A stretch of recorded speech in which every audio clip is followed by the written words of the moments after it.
In the game of Yu-Gi-Oh!, monsters above level 4 require you to tribute monsters to summon them. Monsters that are level 5 and 6 can be summoned by tributing one monster, and monsters that are 7 or higher require 2. And this list will be focusing on the best level 6 monsters from Classic Yu-Gi-Oh! Before the appearance of the first synchro monsters in the 2008 starter deck Yu-Gi-Oh! 5Ds. In the beginning, there was only Starter Deck Yugi, Starter Deck Kaiba, and the Legend of the Blue Eyes White Dragon pack. While these products tried to push Blue Eyes White Dragon and Dark Magician as the boss monsters of Yu-Gi-Oh!, it was a lowly common from Starter Deck Yugi, Summon Skull, that was the true champion of early Yu-Gi-Oh! And the number 10 spot on this list. Summon Skull was a level 6 Dark Fiend normal monster with 2500 attack and 1200 defense. With that much attack on a 1 tribute monster, Summon Skull quickly became the monster to rush out on the field. Skull quickly became a pain to deal with, often requiring a flip monster like Maneater Bug or spell cards like Raigeki or Dark Hole to remove it from the field. In Japanese, Summon Skull is called Summoned Daemon, with Daemon being changed to Arcfiend in the TCG. Although Skull's name hasn't been changed, additional text has been added in reprints to identify him as an Arcfiend, and thus being eligible for any Arcfiend support. In Yu-Gi-Oh! DM, Summon Skull is used heavily by Yami Yugi, appearing in over 20 episodes. Yugi will often combo Summon Skull with Maikia, the Magical Mist, which in the anime increases Summon Skull's attack and lowers the opposing monster's attack. In Joey's duel with Yugi during the Duelist Kingdom arc, Joey utilizes Yugi's Summon Skull to fuse with this Red Eyes Black Dragon to make Black Skull Dragon. Summon Skull alongside La Jin made up much of the initial meta, before the huge influx of effect monsters and Metal Raiders release. It wouldn't be long before powerful 1 tribute monsters would be created with good effects enough to make up for having less than 2500 attack. Summon Skull would quickly get a retrain with an effect in the form of Skull Arcfiend of Lightning in 2003's Dark Crisis. However, that card wouldn't see much play, unlike the rest of the effect monsters on our list. And at number 9, we have the Manticore of Darkness, a level 6 Fire Beast Warrior with 2300 attack and 1000 defense. First released in 2004's Invasion of Chaos, it was most recently reprinted in 2023's Invasion of Chaos 25th Anniversary Edition. Manticore of Darkness's effect is that, during the end phase, if it's in the graveyard because it was sent there this turn, you can send one Beast, Beast Warrior, or Wing Beast monster from your hand or face-up field to the graveyard to special summon Manticore of Darkness, and the effect is not once per turn. Normally, this is just a great way to revive a stronger monster from the grave, but there is an interesting interaction that happens when you have 2 Manticores. If one Manticore is in your graveyard and a second Manticore is in your hand or on the field, you can send the second Manticore to revive your first Manticore in the grave. Now, the second Manticore is in the graveyard and can use its effect to send the first Manticore that was revived from the graveyard to revive itself.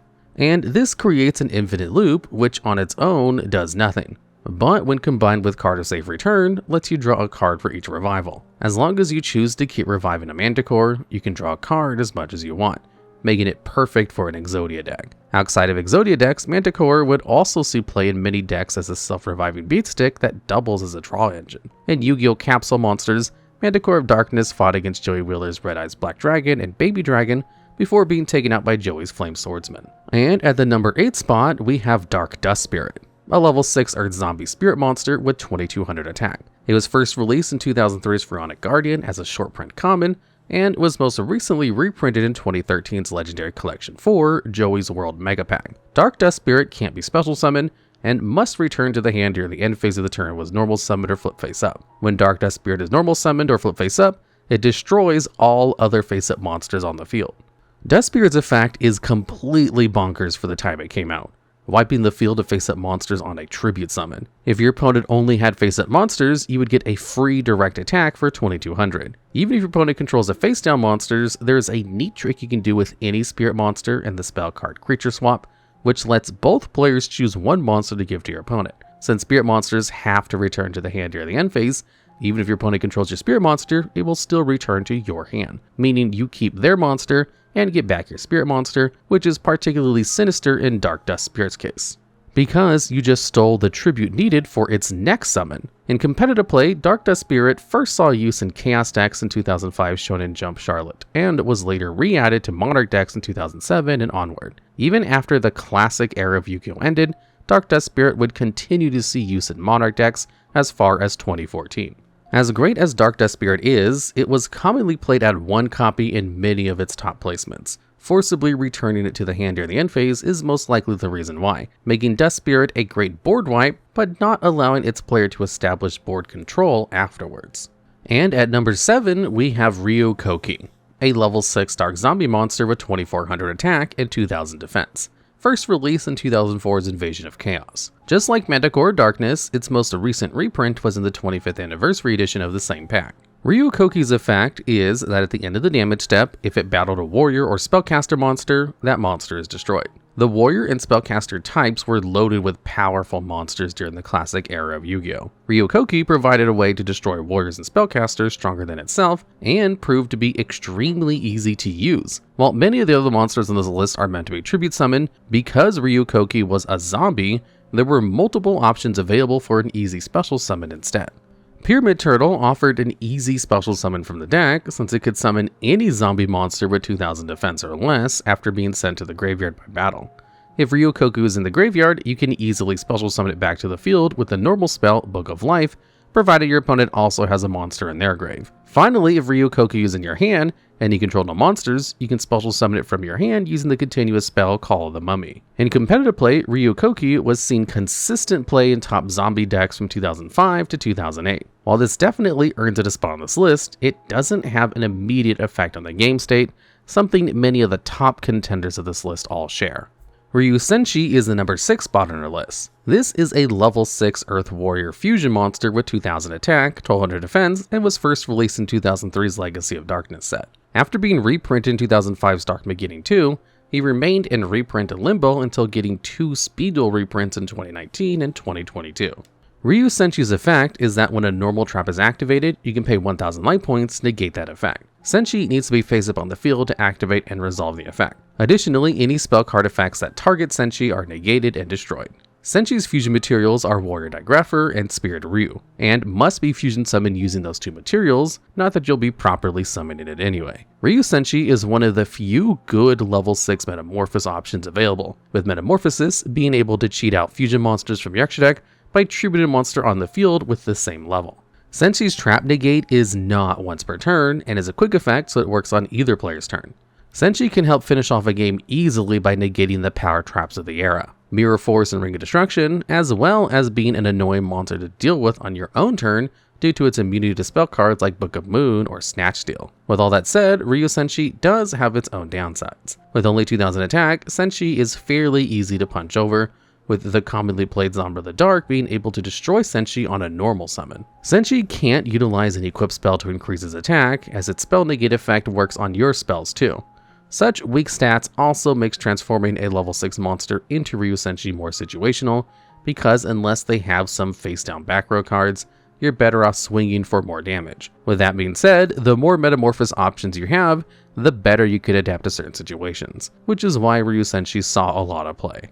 And at number 5 on our list, we have Thestalos, the Firestorm Monarch, a level 6 Fire Pyro with 2400 attack and 1000 defense. First released in the 2004's Rise of Destiny, it was most recently reprinted in the 2024's Quarter Century Bonanza. Thestalos has the effect that if it was tribute summoned, your opponent must discard 1 random card from their hand, and if the discarded card was a monster, your opponent takes damage equal to its level times 100. Hand ripping is commonplace in classic Yu-Gi-Oh!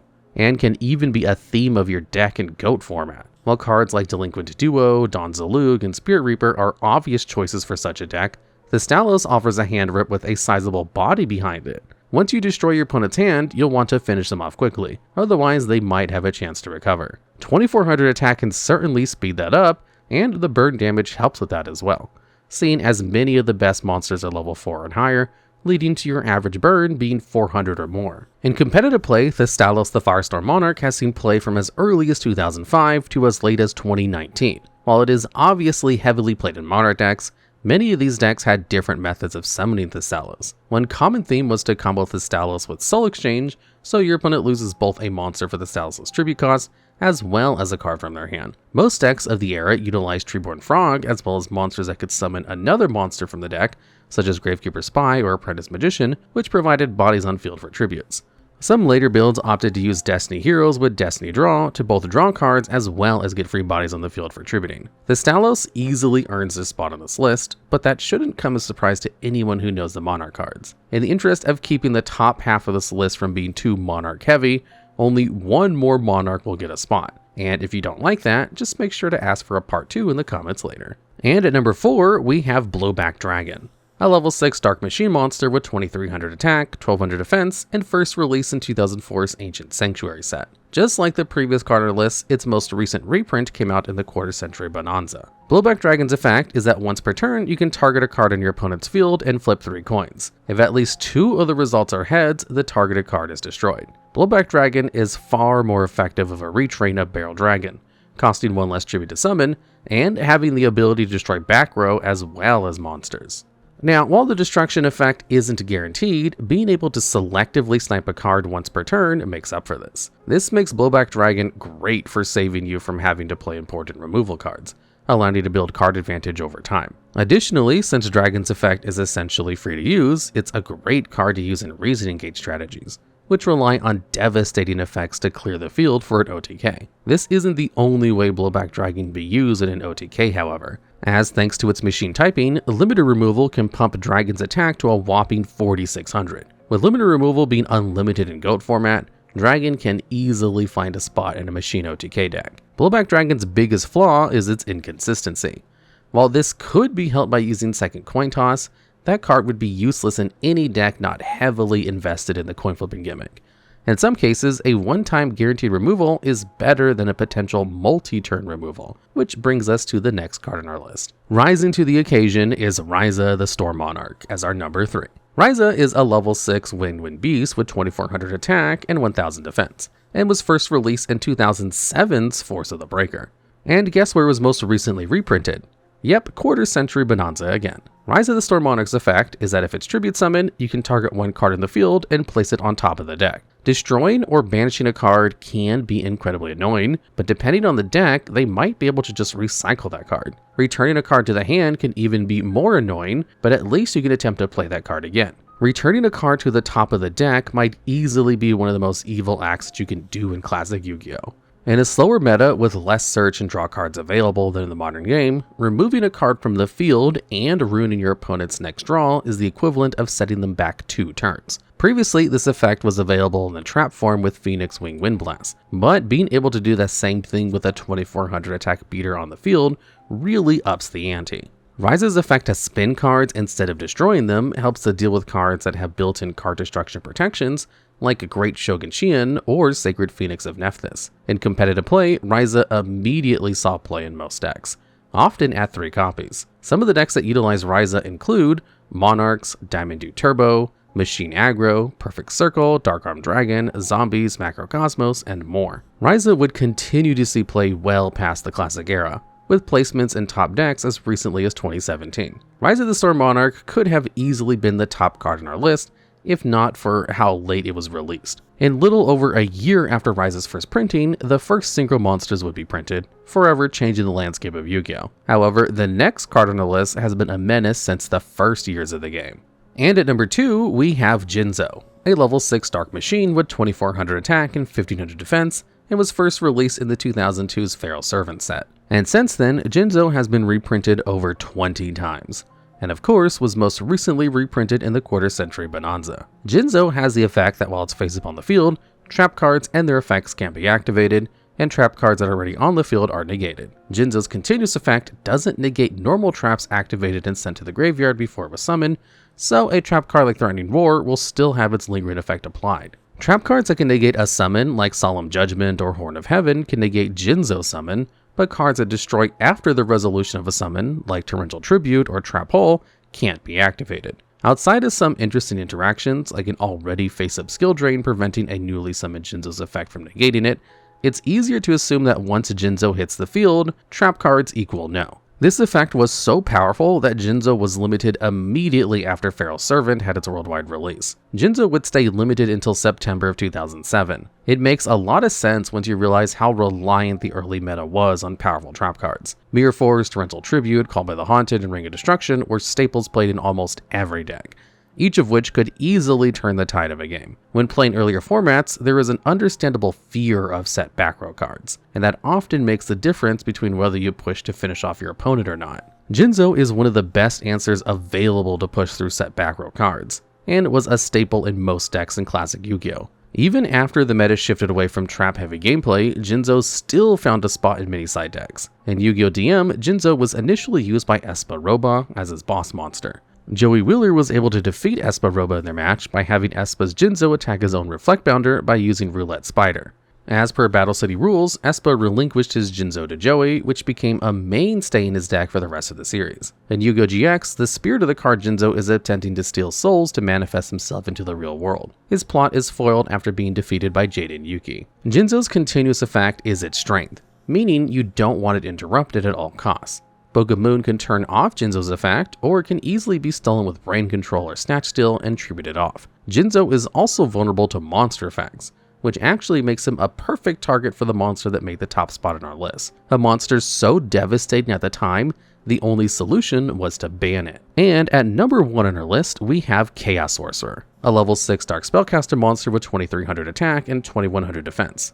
First released in 2004's Invasion of Chaos, it was most recently reprinted in 2023's Invasion of Chaos 25th Anniversary Edition. Chaos Sorcerer can't be normal summon or set, and must be special summoned from your hand by removing one light and dark monster from your graveyard from play.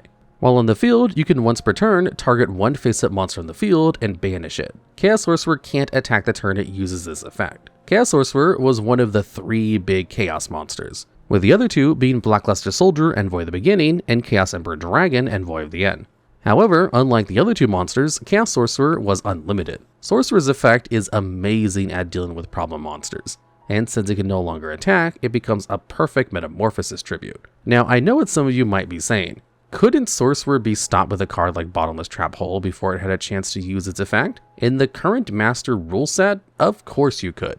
But way back when, the game had a special Ignition priority rule. A monster with an Ignition effect would be able to activate it immediately on summon because the turn player has priority. Chaos Sorcerer could activate its effect to banish a monster before your opponent could respond with a Spell Speed 2 card to stop it. This means the only way to stop the effect from going off was to negate the summon. The Ignition priority rule would remain in the game until Master Rule 2 in 2011. Chaos decks began to dominate the meta immediately, often utilizing multiple copies of Sorcerer. The problem became compounded with the addition of Return from the Different Dimension, which utilized the banished monsters from Sorcerer's summoning condition to push for OTKs. As a result of his dominance, Sorcerer was banned in September 2006, where it stayed until March of 2009, well after the classic era of Yu-Gi-Oh! Was over. Sorcerer continued to see play and continued to be shuffled around the limited and 70 list, with the game speed finally outpacing Sorcerer in 2015. In Yu-Gi-Oh! GX, Chaos Sorcerer was one of the 5 duelists of death who would serve the Supreme King.